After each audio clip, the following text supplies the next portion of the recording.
কিংবদন্তি পপ তারকা মাইকেল জ্যাকসনের ব্যবহৃত অর্ধশত স্মারক নিয়ে ফ্রান্সে আয়োজিত হতে যাচ্ছে এক বিশেষ নিলাম।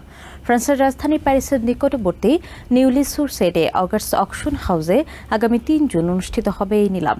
এতে মাইকেল জ্যাকসনের বিভিন্ন সময়ের পোশাক, অটোগ্রাফ সহ বিরল সব ব্যক্তিগত সামগ্রী প্রদর্শিত হবে।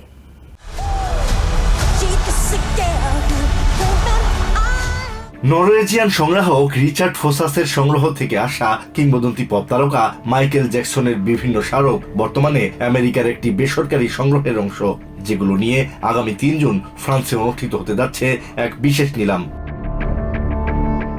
নিলামের অন্যতম আকর্ষণ হিসেবে থাকছে ১৯৮৮ সালে লন্ডনের ওয়েমলি স্টেডিয়ামে ব্যাট ট্যুর চলাকালীন বিলি জিন পারফরমেন্সে ব্যবহৃত একটি সোয়ারোভস্কি ক্রিস্টাল খচিত গ্লাভস। এই গ্লাভসটির আনুমানিক মূল্য ধরা হয়েছে ১০০ থেকে ১৫০,০০০ ইউরো। এই ডানহাতে গ্লাভসটি তিনি ফেলে দিতে চেয়েছিলেন, কারণ এটি খুব বেশি ব্যবহৃত ছিল। মঞ্চে থাকা বডিগার্ড এটি তুলে নিয়ে জ্যাকসনকে জিজ্ঞেস করেন তিনি এটি ফেরত নিতে চান কিনা। জ্যাকসন এটি বডিগার্ডকে রেখে দিতে বলেন।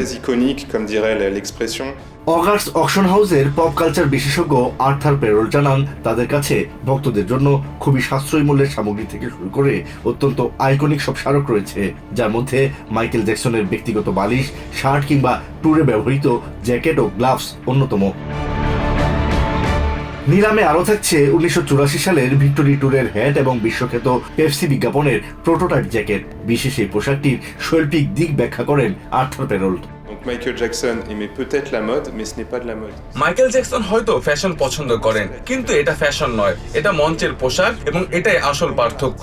এখানে আমরা দেখতে পাই একজন শিল্পী কিভাবে পোশাকের মাধ্যমে, তার অঙ্গভঙ্গির মাধ্যমে নিজেকে প্রকাশ করতে পারেন, এবং তারই প্রতিফলন এই জ্যাকেট। সম্প্রতি মুক্তিপ্রাপ্ত মাইকেল জ্যাকসনের বায়োপিক মাইকেল নিয়ে বিশ্বজুড়ে উন্মাদনার মাঝেই এই নিলাম পপ সম্রাটের ভক্তদের জন্য এক অনন্য সুযোগ নিয়ে এসেছে। মে মাসের শেষ দিকে জনসাধারণের জন্য এই স্মারকগুলো উন্মুক্ত প্রদর্শনীতে রাখা হবে।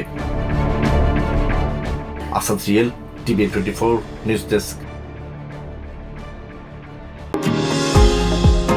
নিউ ইয়র্ক থেকে সম্প্রচারিত টিভিএন 24 টেলিভিশন বিশ্বজুড়ে বাঙালির কণ্ঠস্বর।